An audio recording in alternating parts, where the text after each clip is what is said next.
This meeting is being recorded. Did you hear that? Yeah. This meeting is being recorded.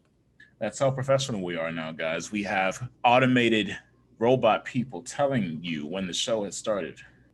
Those automated robot people kind of freak me out. Have you ever on Instagram or where you're watching a video and then it's like a robot voice telling you what the person is saying in the video? Like if you So I can't say I got into it, but I do now have a TikTok account. And I saw those videos where it's an inspiring like video, a motivational video, and the robot person is like speaking or narrating the video. And it's just like, this is cute and all, but I'd rather have a person telling me this than an actual robot. I don't give a shit about a robot. Why is it a robot? I guess because they can easily like type what they want into like the text to speech feature. And then when they're doing editing, that they can just easily transmit that audio over the content that they've created. Oh, okay. Yeah. Wow, that's complicated. I know way too much about this. Well, welcome to the newest episode of your therapist playlist. Welcome back, everybody. Welcome, everyone. We are on episode 9. I don't know anymore at this point. That's cool. I think it's 9. It's cool. Because that means we've been recording consistent content for you guys and lost track about whether or not we hit the double digits or not. But chances are it's probably 9. I think it's 9. I'm pretty sure. Yep, 9. I just counted. We're at 9, guys. We're at 9. Lucky number. Wait, no. We're at 10. We're at 10, guys. Even better. Yeah, okay. 100% sure. This is episode 10. Isn't it great how at first we were like, hesitant, a little bit like nonchalant, like, yeah, it's episode 9. But then when 10 came up, everything changed. Everything has changed. You're right. It's double digits. Yeah. So that's Matt. I'm Anna. And this is your therapist playlist. How have you been? I've been good. It's been a busy week. I feel like my birthday just ended because we did stuff Saturday, we did stuff Sunday, we kind of did stuff Monday because my husband didn't have to go to work. So I don't remember what we did on Monday, but Sunday we went to Texas Day, Brazil, which was awesome. Okay. So steak. Yeah. It was great. What did you like most about your birthday? Probably the day that we all went out for dinner, the day you were there. That was probably the best day. We did the escape room earlier in the day, which if I knew that you had like never done one anymore, I would have, because I always have this thing where whenever I'm trying to plan something, I always think that nobody wants to do it. Yeah. That's always my first thought. Like, nobody's going to want to do this. This is a whole thing. But yeah, we did it. It was so hard though. It was really hard. From how you guys were telling me about it, it sounded very fun, especially the type of, why did I just blank on the name? Like the theme? Yeah. Yeah, the theme was awesome. The arcade theme, it was super cool. I don't want to give spoilers because like if people do the escape room, they don't want to, you don't want to like ruin any surprises, but it was really, really cool. Yeah. Do escape rooms often like change the themes? Like, and if they do, how often do they do it? I'm not sure. I feel like some switch out because there's like new rooms. I don't know how often they do though. I think it would be a lot of work. Well, it'd be like changing a whole set. Yeah. For like a movie, but so I guess not too bad, but still a lot of work when you do an escape room and you see the detail that they put into them and like the multiple rooms and just like sets. Yeah. I would imagine it would be a lot of work to change that out. Okay. But I know they do, so I don't know. Oh, Patrick and I were talking. Oh, Patrick, my husband. Listeners don't know that. But anyway, Patrick and I were talking about how we think that they should do, like, theme parks should do escape rooms. So there should be, like, Star Wars escape rooms. Yeah. And Harry Potter escape rooms. And Harry Potter escape rooms, they could do different houses, like a Slytherin. Like, escape from, I don't know, the Slytherin whatever thing. And then Star Wars, I thought, well, he said escape from the Death Star. I thought that would be cool, where like Darth Vader's like getting closer and closer, and you have to escape with a plan. So it's sort of like the thing for Rogue One, the movie, which I know, Matt, you're not a Star Wars fan, so you probably haven't seen it. You could do something like on the Millennium Falcon. You could do different types of, there's like thousands of different types of Star Wars themed escape rooms you could do. So the way I'm perceiving it is like they're doing an update on the escape rooms that they already have. Those long ass lines for those rides, we have to go into one room and then outside in the hallway and then back up to like the ramp and then back into another building and then you're in front of the ride. You're escaping everywhere you go. Oh, okay. Yeah. That's funny. I've actually never really been to a theme park, so I'm not sure how they look. What? Yeah, I mean, I went to Six Flags once, but I don't think that counts too much. That's an amusement park. Yeah. I was also like, I don't know, 12, and so I don't remember it very well. You haven't been to Six Flags since you were 12? Yeah, no. Wow. I don't like roller coasters. Well, no, that makes, I understand that now. Wow. I love them as an adult. I am fully conscious of the injuries and hurt that one could sustain, and I'm still willing to try it out. That's the funny part. Yeah, I'm not much of a thrill seeker. I don't seek the thrills. I feel like I've had enough adrenaline rushes just from work that I don't need to extra. Yeah. That's a really good point. I've been noticing that about myself too. Like Anna and I have had like conversations about maturity and development and me just kind of like having all these new realizations. And that was one of the things I was thinking about over the last few weeks. Like, man, I feel like I'm not boring, but I do feel like I don't really chase after feelings like thrills anymore. And I wonder why. And I was just like, oh, I just equated to just maturing. No, I've just done a lot of shit. And now I'm like, oh, I'm done. I'm tapped. Yeah, see, I think I hit that at like 20. Yeah. So yeah, I'm just over it. Now I would like to go to Harry Potter World. I don't know what it's called. And I would like to go to Star Wars World, which I think is called Galaxy's Edge, and I think it's part of Disney World or Disneyland. Yep. I have no idea. But I'd like to do both of those. Beyond that, I don't really have any interest. I don't really have interest in like the rest of Disney World or anything. I mean, at this point, no, I won't say that because there's some adults that still have that desire. We, however, were at that point where it's just like, I'm just not really in the fantasy of it or the idealization of Disneyland. I just want to go someplace that would be really cool, or Disney World. The Wizarding World of Harry Potter, that's what it's called. Oh, okay. Yeah. I want to do that. But I want to do Star Wars Galaxy's Edge more than the Wizarding World. Vice versa, of course, for obvious reasons. Would I go to a Star Wars theme park? Probably not, just because I just don't really have any interest. And I'm learning to actually be okay with that.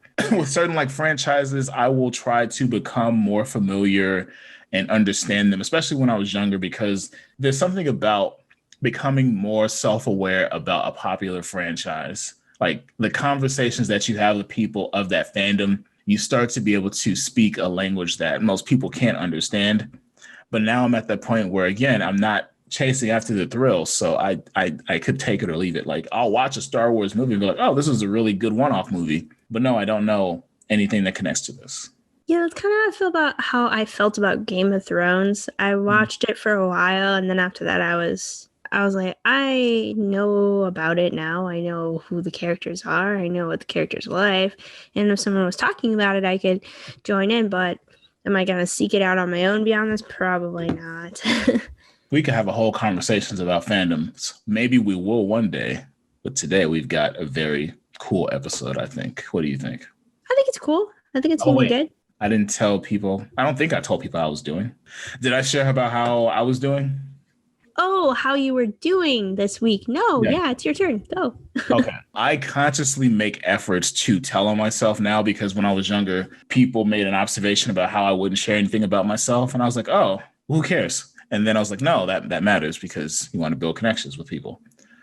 Weeks have been cool. I transitioned from my last place of employment, and I'm going to be starting full-time at a private practice soon, just like I was mentioning before. Since I have this break time, I've been really into deep cleaning my place, which I'm finding a lot more fulfillment with.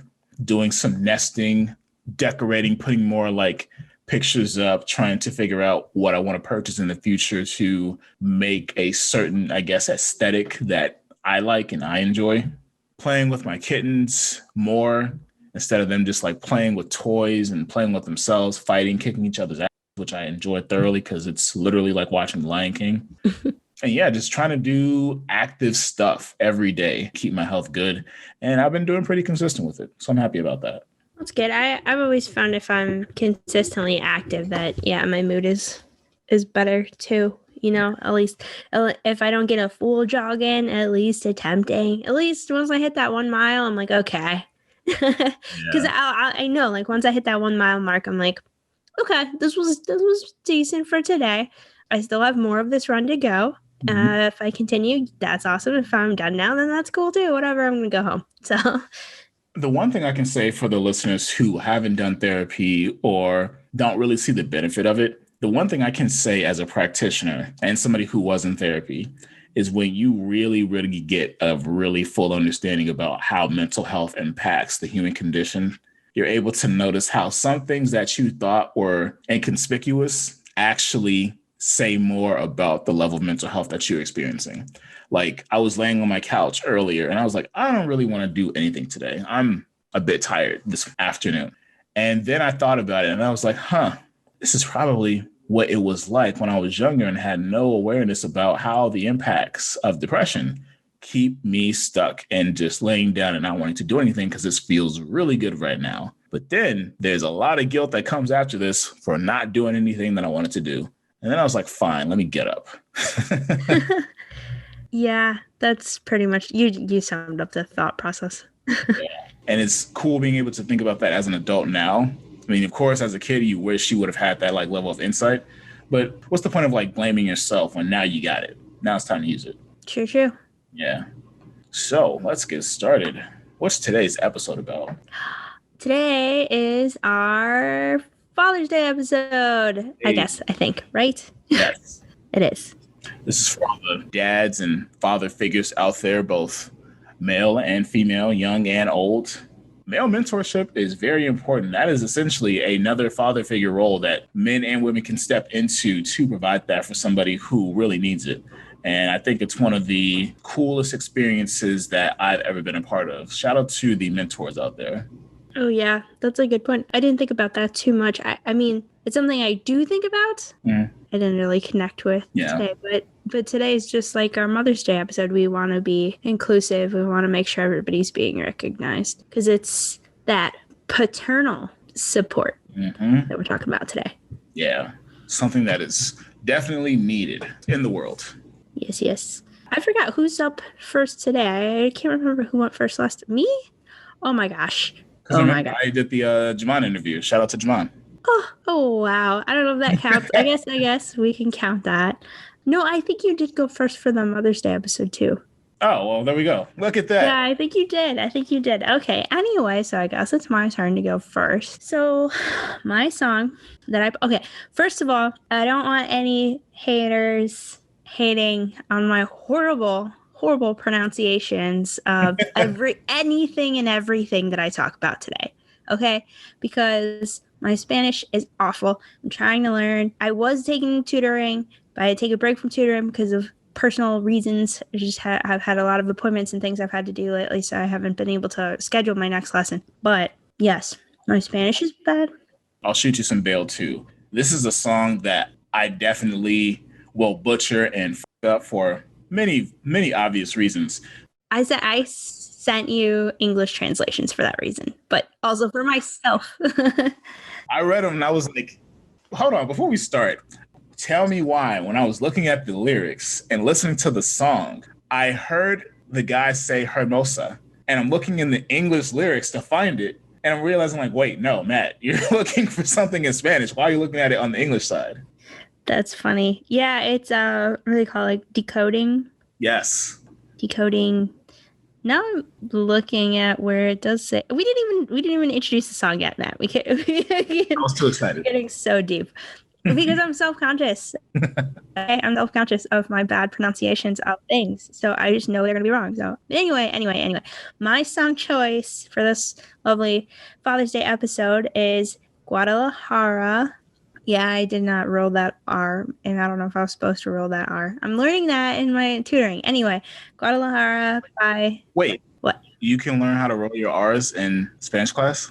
It's not about learning how to roll your R's, Matt. It's about learning when to roll your R's. Of course, but will you be able to learn that?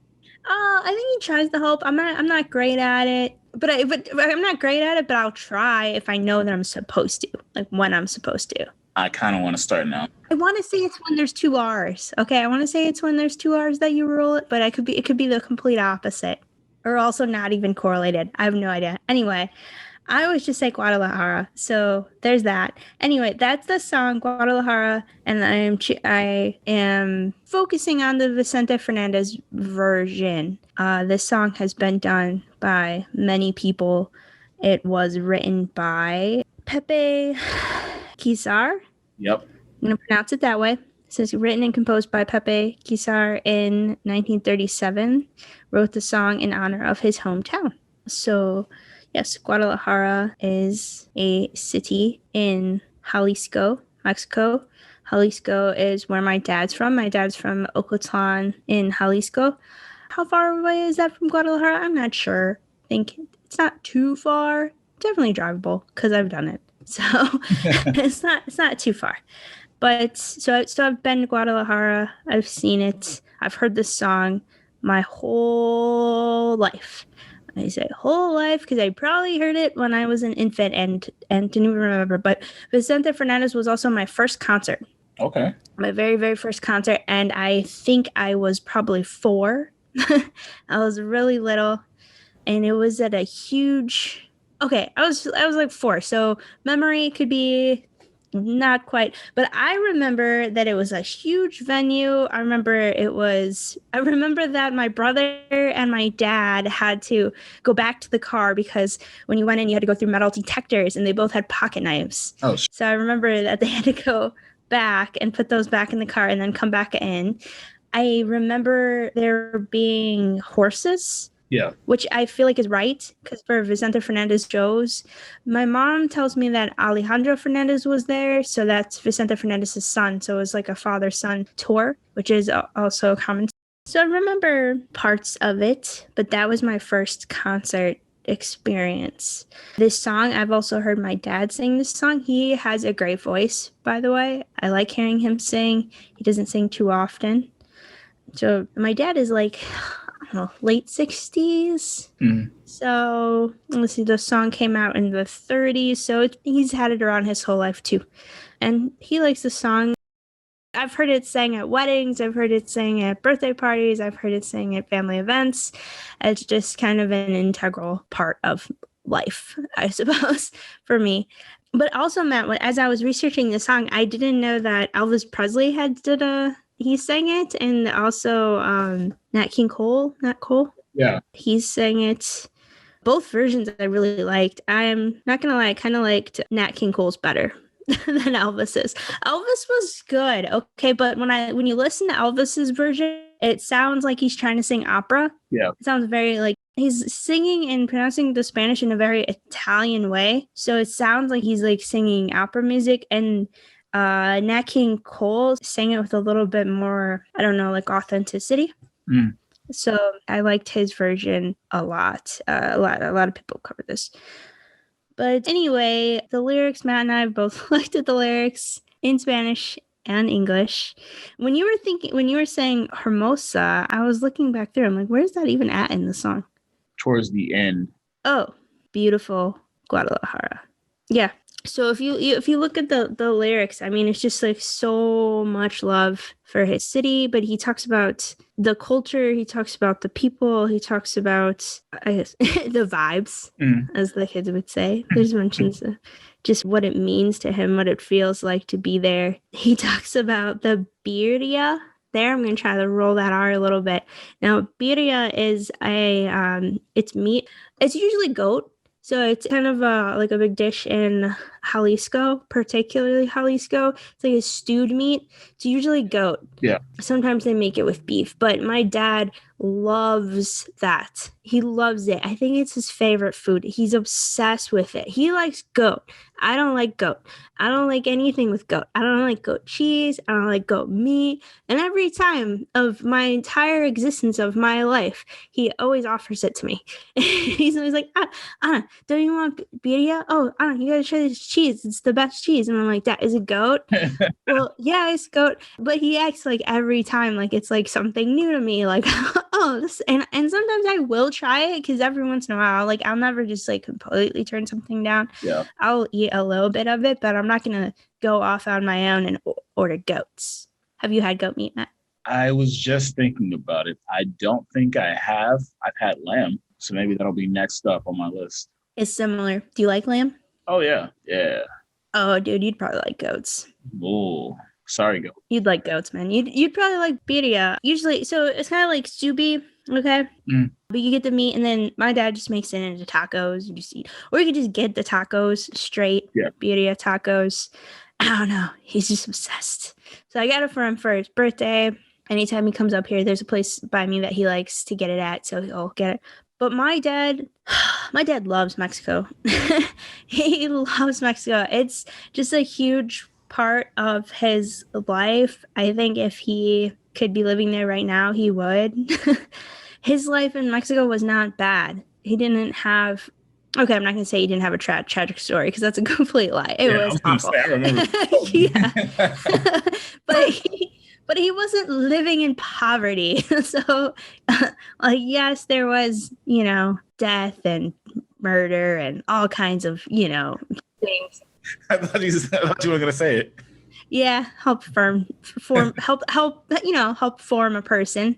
Yeah.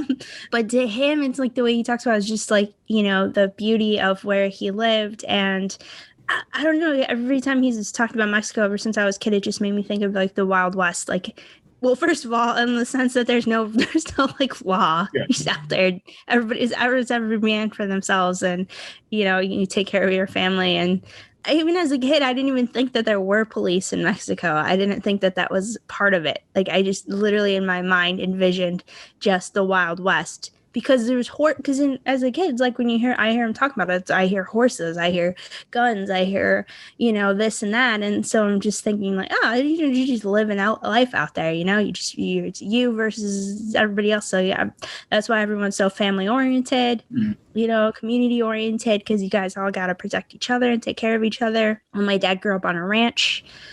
So music is a huge part of his life too. He loves ranchero music. That's his music, which is it's similar to mariachi, but I don't know, it's a little different. It's more like closer to like country music. It's like our country music. So I've heard that my whole life, not just Vicente Fernández, but the other artists that my dad listens to.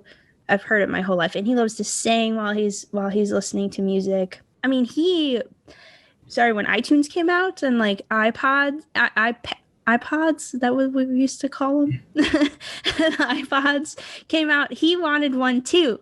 And he had me like fill his iPod, which is tons of ranchero music, a little bit of Johnny Cash, a little Billy Willie Nelson. That's about as far as he goes with English music. He likes Johnny Cash a lot, but so I'd fill that up. And I mean, he listens to music probably as much as I do, to be honest. And he's always researching, like looking up music. He looks up YouTube videos of music. He likes concerts. Him and my mom went to see Santana before COVID. So I don't know. I think I kind of get some of my love of music from him. My mom likes music a lot too. She likes like Journey. She likes concerts, but he's the one that I know is just always listening and always researching. Where my mom likes to listen to music to like enjoy it. She likes to listen to music to clean. Music is sort of a background thing, right? Yeah. She'll enjoy concerts, but she likes the background of it. Where my dad's more active, like, what is Vicente Fernández's new album out? I want to hear that, more research oriented. So yeah, so I picked the song just because it completely reminds me of him. It reminds me of Mexico. I like thinking of Mexico because I've seen where my dad grew up. I've been to his house. I've been to the ranch. I've, met my family. So I've experienced a little bit of it myself. And I thought it was beautiful, but I think what was most meaningful is seeing how happy my dad was when he's there, or how he is when he's there. Happy, confident, just at home. So yeah, he had a good experience growing up in Mexico for the most part. All right, Matt. Yeah, we'll leave out all of the horrible traumas that seem to have not affected him at all. No, actually, no. I think by this time in his life, I'm not even going to say seem, they did not affect him at all. No impact, zero impact. The guys, Or they were fully resolved prior to your birth. yeah, or maybe resolved early on. I don't know. And he only came to the U.S. I don't know if I've told you this, but he came to the U.S. because he wanted to buy a truck. Okay, because his oldest brother, was like the head of the family at that time because his dad had passed away. So he wanted the truck. His brother wouldn't buy him the truck. So him and his other brother, who's just a little old, who's closer in age, was like, all right, we're going to leave then.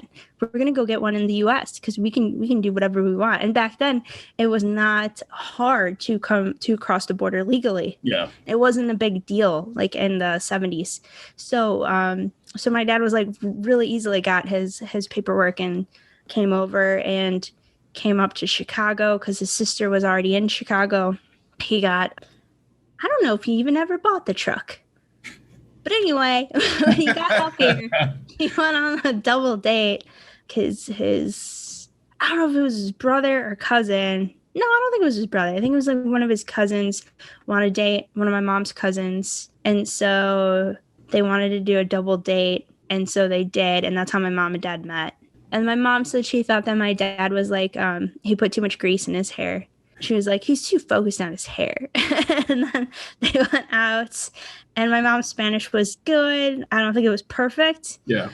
But it was pretty good. And they had their first date. And then he was supposed to leave, I think, like the next week. And then he decided to stay. And then they went on a second date. Mm. And then he was supposed to leave after that. And then they like went on another date. And then 6 months later, he was still there.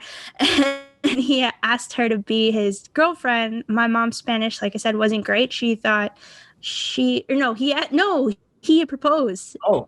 And her Spanish was not good. And so she thought he was asking her to be his girlfriend. And she said, yeah, because she's like, I thought we were already dating. Like, I thought I was your girlfriend, And so she said, like, yes. And then she said when she got home, because her cousin was in the car with them, she got home and her cousin was like, oh my God, aren't you so excited? Like, you guys are getting married. And my mom was like, wait, what? No, I'm not. We're not getting married. What? She's like, you don't understand. That's what he asked you in the car. And you said, yeah. And my mom's like, no. I did not say yes. She's like, I thought he asked if we were dating. And I said, yeah, we're dating. Oh my gosh. And then they ended up getting married anyway. So. Both of those stories sound like two sides of who I know you as. Your dad just deciding, I'm just going to go get a truck in America. That sounds like you. And then the reactiveness of not realizing, like, holy shit, this is a whole big thing. That reminds me of you from your mom. Those two stories remind me of you as who I know you as. Oh, man, that's exactly how I live my life. I make huge life decisions in, like, 0 seconds. I'm just like, with no thought. It's just kind of like, oh, yeah, this is what I'm going to do it. and then that's it. Like, okay, I'm doing it now. And then later, like years later, I'll be like, oh, wow, I really signed myself up for a lot, but whatever. It's what it is. Yeah, I do like to make decisions like that. My dad and I are very, very similar. I think whatever qualities that he has, or however it was that he is able to like be super friendly, functional human that's just living life as if he's never experienced any type of trauma because it's just zero effect. I don't know. Some of that had to pass on to me because I feel like that's part of how I can be a good therapist. Just not, I don't know, like you might be able to help me out here, but it's like, recognizing things as they happen, being empathetic, but then not sponging it all in, it's like rational. This happened. I like to talk about it. I like to process it. I like to talk about things way more than my dad does. Yeah. But he's also not opposed to talking about anything. He will. And he does like talking too. He'll talk to his brothers and sisters forever. But, he also loves gossip. Just like me. So I'm not gonna get into this conversation too much, but I think we all know men love gossip. Men just don't want to actively speak on liking gossip because it makes us seem less masculine, but we all do it. Let's just that's as far as I'm gonna go. Sorry, men who might get mad at me, call me like beta male or cuck. It's the truth, bro. It's the fucking truth. It's true. It's true. Because my brother likes gossip too. But my dad's the worst though, because he'll tell. My mom always be like, because I'll like tell my mom something, and I know she's gonna tell my dad because they're like best buddies. But I'm always like, oh, you tell dad not to tell people, because he's like, he just tells people right away. He doesn't think about it. Just, he loves the gossip. But so yeah, I don't know. We're very similar. I think we both handle anger the same way. It's kind of like a really slow buildup, but it can be like explosive. I've never really seen my dad mad. I would say maybe like, geez, probably two times in my life if I seen him like actually get angry and like raise his voice, but it's like such a short spurt, and then he's like kind of talking. He's talking, or he'll like walk outside and then like when he's like talking about it. I've never seen anything bad. He's never gotten mad at me. In my entire life, I've never seen him be angry with me. So, really, and like the way he talks about me when I was a baby too, he's like, yeah, he's like, you were a really good baby. You never cried. You never threw tantrums. You never did any. And I'm always like, is that just his perception? But my mom says the same thing though. So because my brother, which I've mentioned in the Mother's Day episode, my brother was like that third parent. So my mom says it's like you had three parents at like all times. So you never needed anything or wanted anything. You were just constantly being taken. So there was no reason for you to cry or like throw a tantrum about anything. The only thing I wish that my dad and I could do more is I wish I could speak Spanish. I wish I could speak Spanish. But he didn't teach me. My mom didn't teach me. They focused on like building his English up. Mm-hmm. His English is good. I mean, he's been here for 45 years, but I just think he's just never really. It's been the same. I swear to you, Matt. It's been the same my whole life. There's been zero improvement. He still like does not care about like gender pronouns. Yeah. They don't exist to him. So he's been way ahead of everyone else for years. What do you like? He doesn't use them correctly, or he could be referring to my brother, but he'll be like, oh, and then she said this, or he doesn't. It's just not a thing that he thinks about. Or he'll just say like it or they. Like I said, he's ahead of the times. He just skips them. Yes. I remember when the whole pronoun thing started to really, really become more of a conversation. Not when it hit its height, but when it started to become a conversation. And I would just default to they, them, their, all that. I don't know what's going on. I can tell something's changing, but you're not getting me. I'm not up in this conversation anymore. Yeah, I know. I never want to mess up. So I try to do the same thing, but I'm thinking like my dad was ahead of all of this way before. They should build a statue of him for all of the civil rights issues having to do with like sexuality. He can be at the forefront. This was the guy. He started it all. He did. He's always been that way. He also, I mean, he does, like you were talking about, he translates everything in his head, but sometimes he just doesn't care. So we drove past the Cheesecake Factory, right? Yeah. And so we drive past which clearly says on there, the Cheesecake Factory. And then my dad looks at it and he says, oh, it's cheese and cake. And I was like, okay. He's like, we can go to the cheese and cake after we eat. And I'm like, all right, Dad. I'm like, so I feel like he just doesn't, he's like, I'm not even gonna read all that. He's like, I see 2 words there, whatever. But that's the funny part, because he made it longer. Yeah. Cheese and cake. It's the cheese and well, there's no cake. Well, there might be cake there. There's probably cake there, but cheese and cake are separate entities, but he was still excited about it. So I want to call it that now, the Cheese and Cake Factory. Yeah, cheese and cake. Sorry for all the potential single women out there. If I go out on a date with you and you recommend that, oh, the Cheese and Cake Factory? What? Exactly. It is a cheese and cake factory. It just makes sense. But yeah, my dad, if I had to like sum up what kind of father he is, I would say he's very real. I don't know. Like, I feel like I could talk to him about anything if I really needed to. Mm. He's laid back. He doesn't get emotional about things. At least in any conversation I've ever had with him. Not emotional, just very logical. I think he's always thinking about me, to a fault of like, what's best for me out of any type of situation where I'm kind of like, no, maybe we kind of have to think about other people in this scenario. Yeah. No, that doesn't exist to him. So I would say that's how he's just very real. His advice for me, and I think I mentioned this in another episode for dating, was like, oh, before you start dating, you need to have your own house and your own car. Yeah. And you don't need to rely on anybody else. Like, don't rely on anybody else. He's also said, like, family is number one. Family is who you can trust. Boyfriends, girlfriends come and go. Family is number one. That's always been instilled in me. Now that I'm married, it's like, he considers my husband my family now and part of his family as well. Yeah. I think he does see my husband as another son. I think he does. He really enjoys being around Patrick. I know Patrick likes being around him. So I'd say my dad's very welcoming as well. But it's like, once you're in the circle, like once you're in, then you're in, no matter what. Doesn't matter who you are, whatever. Once you're in, Yeah. But prior to that, it's just kind of like, I don't know who you are.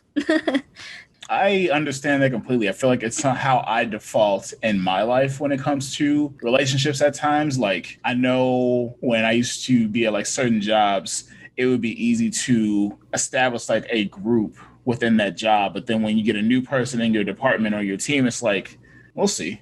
Yeah. That's exactly it. Yeah, we'll see how this goes. Yeah. But he's always been supportive. I wish that we could communicate more, but I just feel like, he's always been there for me, and I like being around him because everyone I know likes being around him. All my friends have always liked being around him. People like his cooking. He's a good cook. He likes cooking. He likes food. He likes Mexican food. That's all he makes, Matt. That's all he makes, dude. I'd always be like, can I have a hamburger? You don't eat hamburgers. You can make tacos. But yeah, people like his food. He's just kind of chill, kind of quiet. But yeah, the song I picked definitely makes me think of him. Is always going to make me think of him. It's always going to make me think of my family. And yeah, of Mexico. I mean, it is a beautiful country. I enjoyed visiting. I'd like to go again. Yeah, and Vicente Fernández is like super old. How old is he? I have no idea, but he's got to be ancient. He's going to be like 90 something. I would think. He was born in 1940. Oh, he's definitely older than my dad. He's 81 years old. 81? Okay, he's actually younger than I thought. I think my aunt is actually older than him. So, yeah, he's not that old. Alejandro Fernández must not be too old either. Who? His son, Alejandro. His son is 50 years old. That man is, I'm married, so I'm not going to talk about it. but most women love Alejandro Fernández. I'm just going to say that. Except her. Yeah, except me. I don't like him. Whatever. He's average. He's horrible. He's average. He's disgusting. Completely average. But so that's me, Matt. Okay. What do you got? Well, for myself with the song, again, hard for me to really do what I normally do. I didn't really think how much of a language barrier would impede my ability to really get into a song, but it happens. I feel like we all have our intricacies when it comes to content we try to absorb. I did like the overall energy of the song itself, not too down. For me, it seemed like a very upbeat tempo. The lyrics in itself, I kind of got the message that it was more so of a tribute song to this area that he really has a lot of love and respect for and admiration. What I really liked about this song in the segment that you did was just how I could just tell how much effort you put into thinking about this song as a selection, and also how much of a connection you and your dad have. That's all I can say. Yeah, it's a song. It's definitely a song that, like I said, is always going to be meaningful. For me, it's always going to make me think of him, especially thinking of him singing it. If I can find that, I'll upload that to YouTube. I'm gonna have Patrick work on it because you gotta get my uncle is like trying to sing over him. They have a whole thing. I don't want to talk about it. But my uncle's also like 90, so it's just, you just like ignore it. But anyway, if I can get Patrick to take out his voice trying to sing over my dad, I'll upload that on YouTube. You sing. Can I sing? No. Me and my mom cannot sing. We don't have any tone, whatever, at all.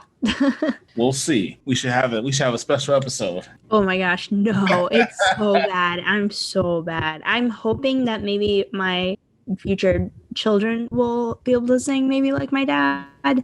Maybe my little niece, she loves singing. She makes up her own songs, which I think is pretty good for 2. Or no, now she's 3. But anyway, she makes up the lyrics. We're like, whoa. Yeah. It makes sense. So. All right. Now it's my go. I need to be more mindful and actually think of songs that I would probably want to use to tribute my parents. I just find like very good songs having to do with these holidays. With this one in particular, so I was thinking to myself, all right, well, what's a dad song that I can go with? And could have went with Eminem, but no, I didn't want to. So I went with Nas. Nas's Daughter's song. This was a song that I thoroughly enjoyed, not only because of the content within the song, but essentially this song is a culmination of his entire career up until this point. So Nas, if you don't know, he is a hip hop rap artist. He more so hit the scene, I think, back in the early 90s with the freestyle that he did. And then he dropped one of the most classic albums, Illmatic, of all time. And on that album, he put out this one song called One Love. And in one of the verses of that song, he talks about, he more so spins a tale about him being in jail and him writing to this girl, asking her to be loyal to him while he's kind of in jail, just kind of locked up and not able to really attend to his needs and wants. Of course, this is a story, but it's all again, a culmination of his career, because in the Daughter's song, it was put out after a huge controversy emerged within his life. If you don't know Nas, he has his first child, daughter, her name is Destiny. And at certain points in like his music, he would praise her, give tribute to her, talk about how special she is. So if you were a hip hop fan, you knew that he was always going to show love to her. When she started to hit adolescence, though, of course, you want to start to develop a sense of identity and establish autonomy in your life. And the internet is a very powerful thing. You can just share all sorts of information about yourself that maybe you might choose to do differently as you get older. I think everybody has had that experience before in life. Her too. At one point on Twitter, she shared an image of her with an open box of condoms. And it was just very, very jaw-dropping because, again, on one hand, this is Nas's daughter. We've only known her as a fixture of his music. Now we're seeing her as a newly emerged young adult, letting the world know that, hey, I'm not a kid anymore. And even though that maybe wasn't her intention to communicate, it's what most people picked up on.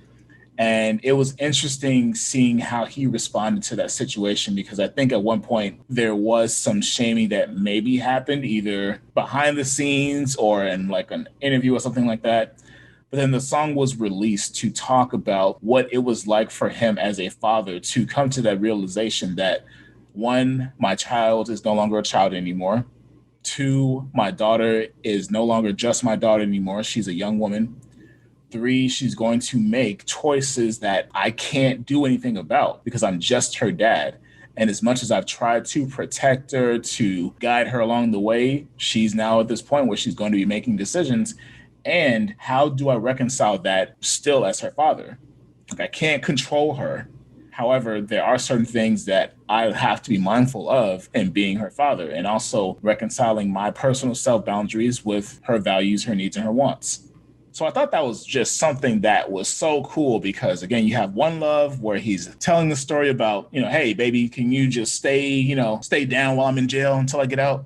And then you have a whole slew of songs of Nas both praising his love for women, talking about how special, how important they are, how much he desires to find that one woman And then, of course, you got the Uchiwalis. You got a whole bunch of fun songs that are now problematic today that more so talk about objectifying women. They big up his player role as far as how he would often attract women because of what he offers as an artist, how physically attractive he is to some women and all that stuff. And then he also put out a song called Papa Was a Player, talking about where he got some of these traits from, his own father, Destiny's grandfather. So I just thought it was a really, really chef's kiss catch-22, because now you get to put out this song that essentially is a full circle song that says, damn, this is how much of an impact my actions, my words, my movements can have a correlate on how my children are raised. I think when it comes down to, I'm not a parent, obviously, just a pet parent. And even in being a pet parent, I'm learning that as you continue to grow with your children, you start to realize that the way you lived life previously now has to accommodate the identities and lives of somebody else that don't have the lived experiences that you do.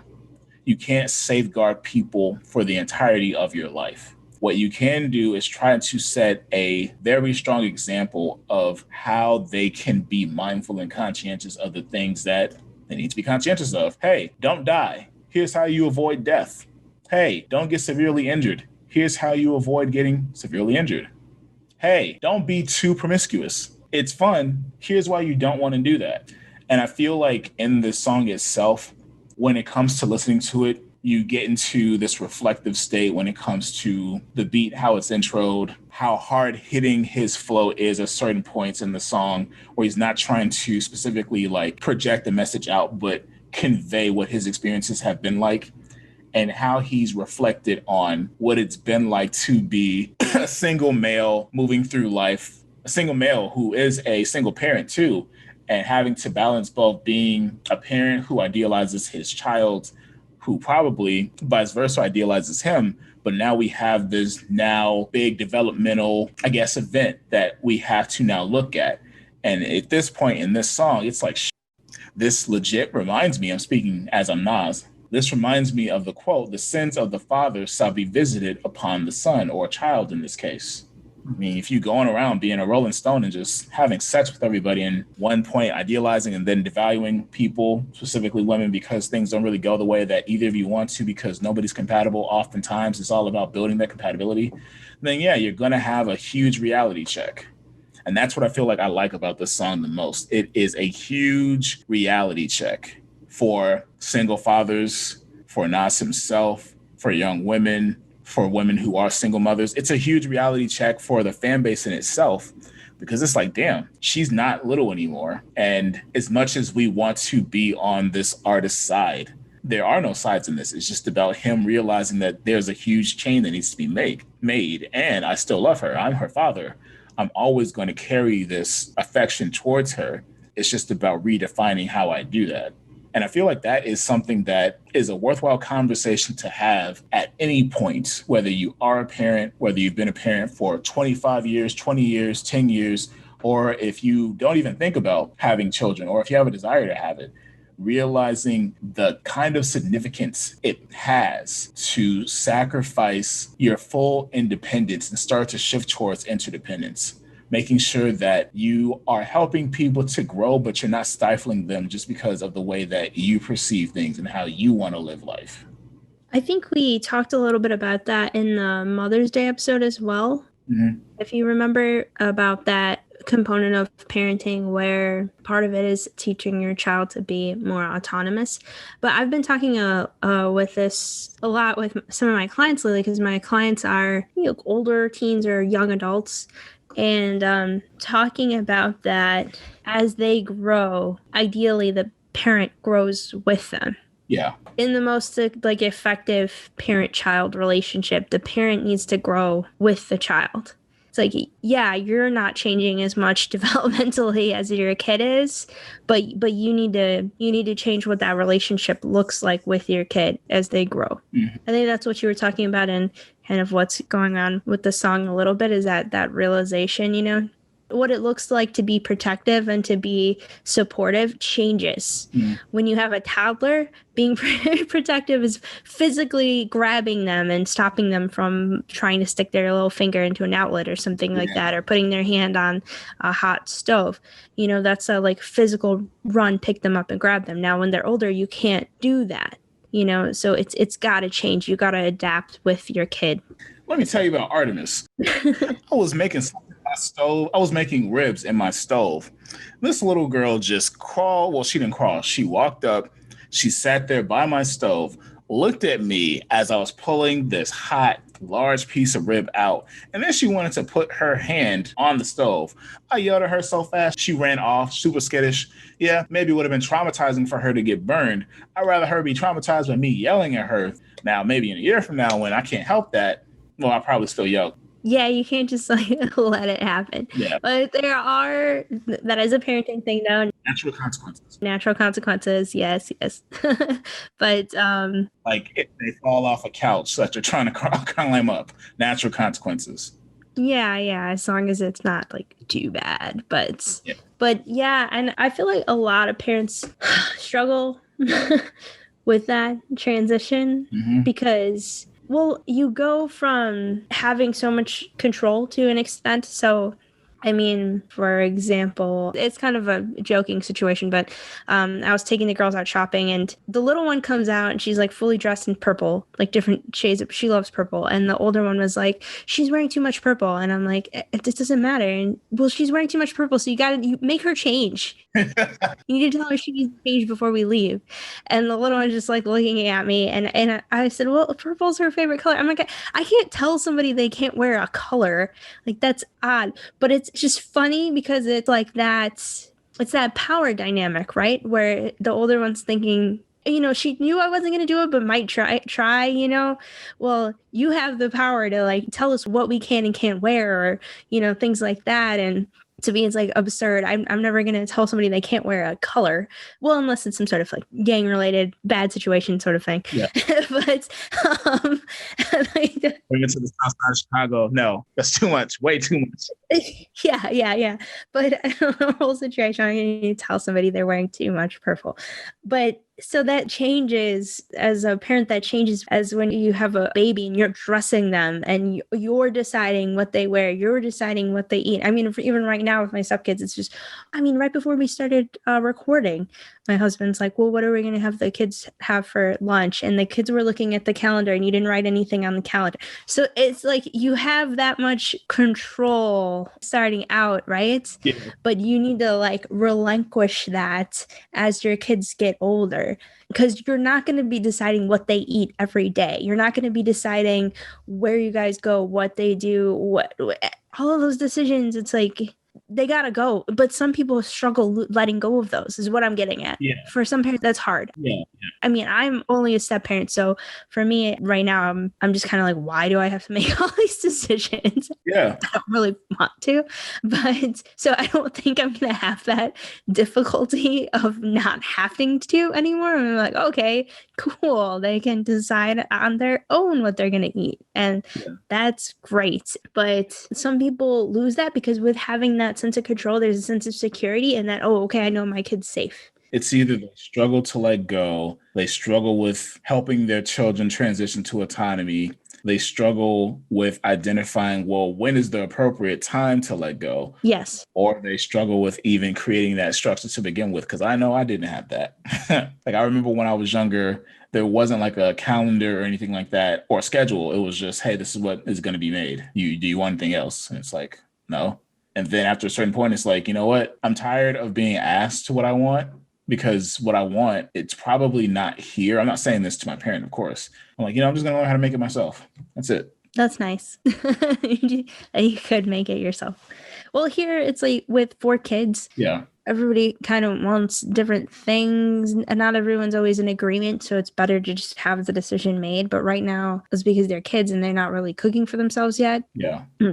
I want to teach I told the boys literally yesterday that I'm going to show them how to make a pizza in the oven, but not the way that their dad likes us to make, because he likes to put it directly on the rack. I don't feel comfortable having I don't feel comfortable having them do that, because the way I learned, and I started cooking for myself a lot younger than they are, but I would always use like a cookie sheet or something else that I can grab to get it in and out of the oven earlier. And we have a little pizza pan that has handles, and so I told them that if they're going to make it, they're going to use that. I'm not having them putting it directly on the rack, because I don't want them to burn themselves, especially when they're learning. But anyway, but see, it's a little bit, you give a little bit of room to kind of make sure it's safe, and then you go from there. But you got to do it. Yeah. That's the part. You got to do it. You can't just be like, I'm not going to teach my kids how to cook at all. Yeah. And I think that's one of the things I like about the song the most, to transition back, because we, go off on, well, I know I do. I go off on tangents. We do go off on tangents. Yeah. This song, I think, definitely encapsulates what it means to realize I gotta let my kid do their own thing, even if I disagree with certain things that they say or do in life.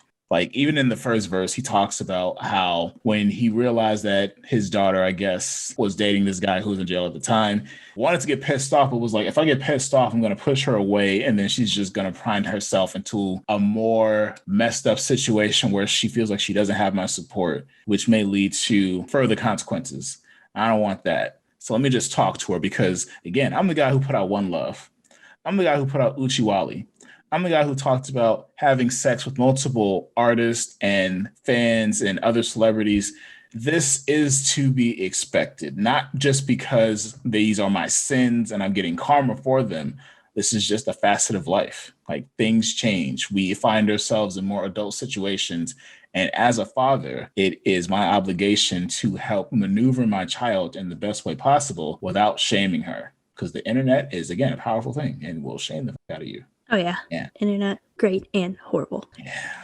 All right. That's all I got for Nas's daughters. Next year, I'm going to step it up and be maybe a little more personal with songs I select. Yeah. You didn't talk about your dad at all.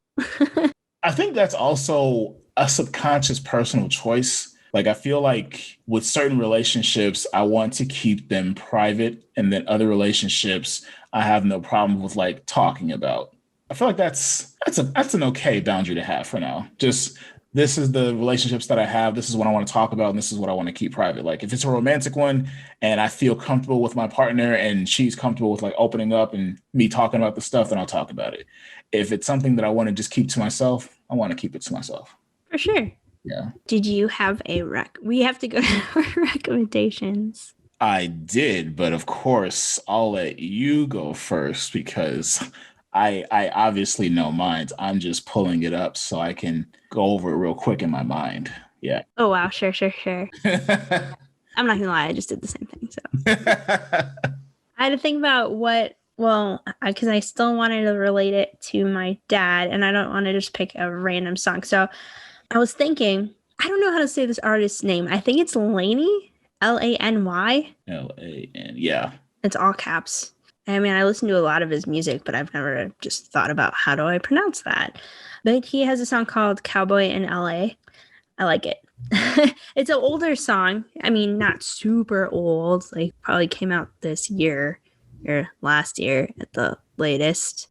But I like it. It reminds me of my dad.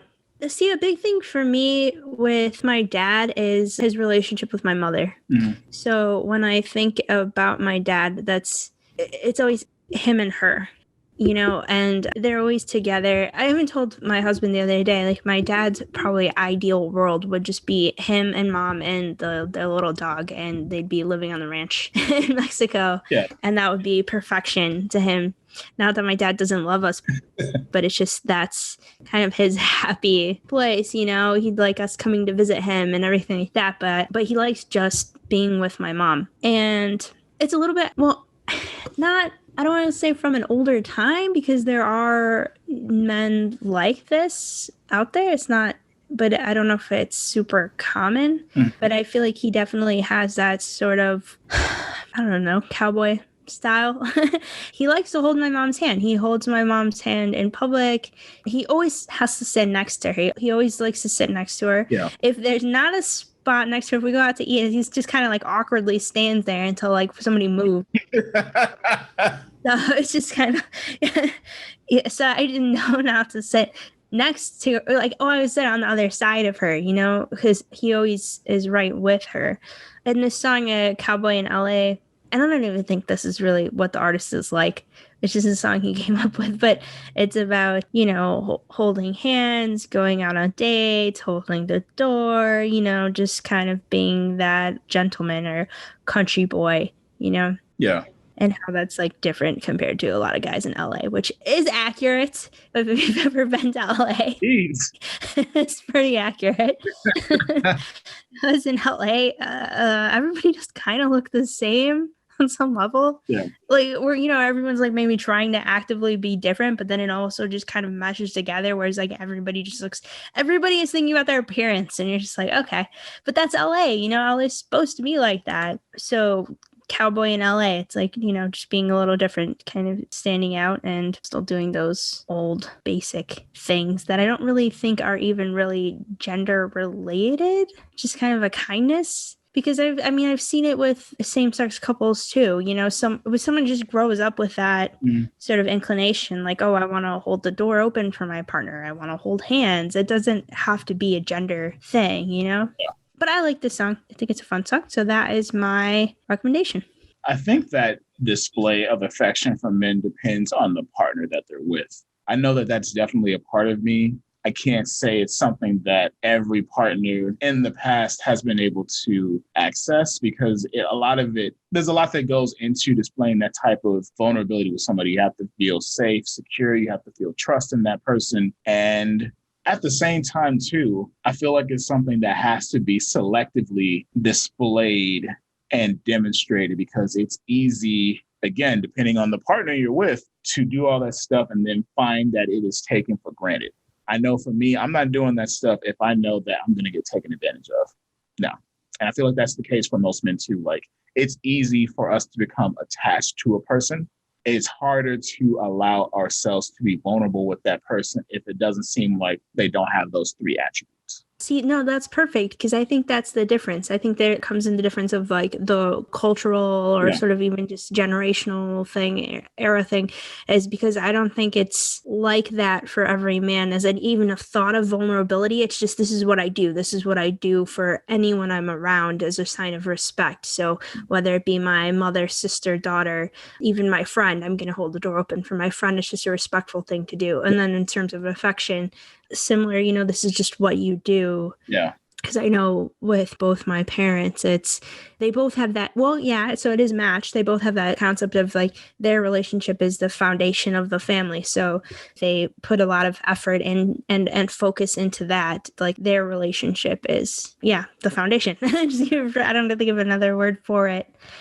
So they're going to be affectionate and they're going to be, you know. It makes me think about the differences. Like, I wish I had a time machine where I could go back and see if all of the newer discussions having to do with gender equality and all that stuff of now, how much would it be, or how much of a relevant conversation would it start to become if discussed back then during the time where our parents were like dating and getting into that aspect of like marriage or commitment. I wonder what it would be like, but I'm not going to go there because my brain is already overthinking too much already about what that could be like. For myself, I do have a song that reminds me of my dad. I have a whole album that reminds me of my dad, but for funny reasons, nothing too personal, nothing too in-depth, I'm going to recommend the album and the song G-Unit, Beg for Mercy. Here's why. If you listen to the song, it is a very, very aggressive song. It's all about like shooting people, violence, killing, proving how hard you are, all that good fun stuff when it comes to hardcore rap. And the reason why I'm listening or recommending it is because of a story that I have from my adolescent days. So this was maybe around the time I was 12, 13 or 14 years old when me and my friends wanted to go out and have fun. Sometimes we'd stay in the neighborhood. Sometimes that wouldn't be a good idea. And when it wouldn't be a good idea or we just got bored of just staying around the area, we would go to like the mall. So sometimes it would be to Ford City Mall, get on the bus, and then other times it would be to River Oaks Mall. Now, there's no way to go there, at least younger me thought so at the time, without getting a ride from our parents. So my dad would usually be the one that drives us out there. We would go to the mall, we would go to Toys R Us, we would go to Best Buy, we would go to Target. And I remember specifically going to the Target that used to be open in Calumet City. And I had my G Unit CD playing in the CD player, and it was the explicit version. I thought to myself when we got there, I should probably ask my dad to pause this and eject. I did not. So me, my best friend at the time, and I think his brother, we got out, we went into the store, we just browsed around, just looked at stuff, came back out, and then I got it. I got it. He yelled at me. He was like, what is this? What is this mess you're listening to? Who bought this for you? Did you buy this for yourself? And of course, it's a little bit of embarrassment because it's like, man, just listen to music I like. You don't understand me, Dad. But it reminded me so much of that time because we listen to that song, how aggressive it is.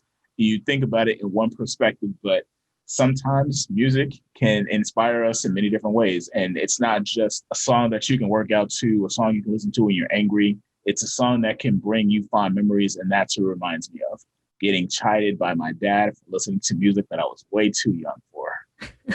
It shows that he cares, though. Yes. Very much so. It was a very, very, I didn't even take it personally. It was just like one of those bashful, damn. But also it shows a little respect for you too, though, that he didn't chastise you about it in front of your... Oh, no, it was front of me. Oh, it was? Yeah. I thought they had left the car. No, it wasn't that bad. It was just funny. It was a funny memory. It was a bashful, oh, dang, next time I know better. And yeah, he does care. And it's just one of those funny memories that you don't often think will stay with you for a long period of time in life. And it still did. I'll have to listen to it and add it to my list. All right. So before we end today, we gotta remember to tell everybody, check out TBD Coffee. Check them out on Instagram. Check them out on Facebook. Sign up for the text updates. Remember, if you order anything off of their site, you can use our code YTP15. YTP15. Yeah. Well, also, if you forget, always look at our Facebook page. We have our code on one of our posts here, or Facebook. Well, it is on Facebook and Instagram. If you are a Ride or Die fan from episode 1, I am going to offer you a challenge to comment on one of our newer social media posts thanking Anna for creating such great content. So let us know who you are. Maybe we'll enter you in a raffle one day. Yeah, we could send you some TBD coffee. Our code is YTP15. Oh, and speaking of Instagram and Facebook, check us out, Your Therapist Playlist. Instagram, YT_playlist, or just search Your Therapist Playlist. Will pop up on there.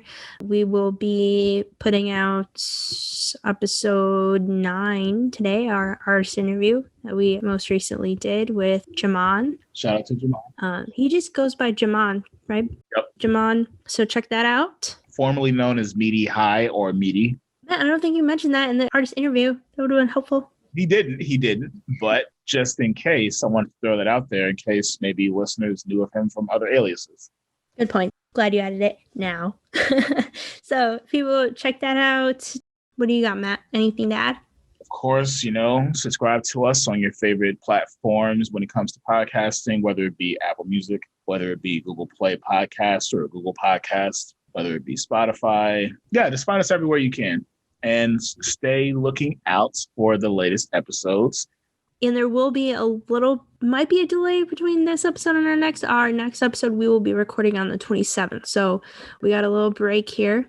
It's hopefully, the plan can be a very special episode. Very, very special episode. But we shall see. Which is the reason for the break. But you'll all see when we get to it. You guys can't see this, but Anna is turning a little bit red. I'm excited, yeah. All right. Thank you, everyone. Thank you for listening.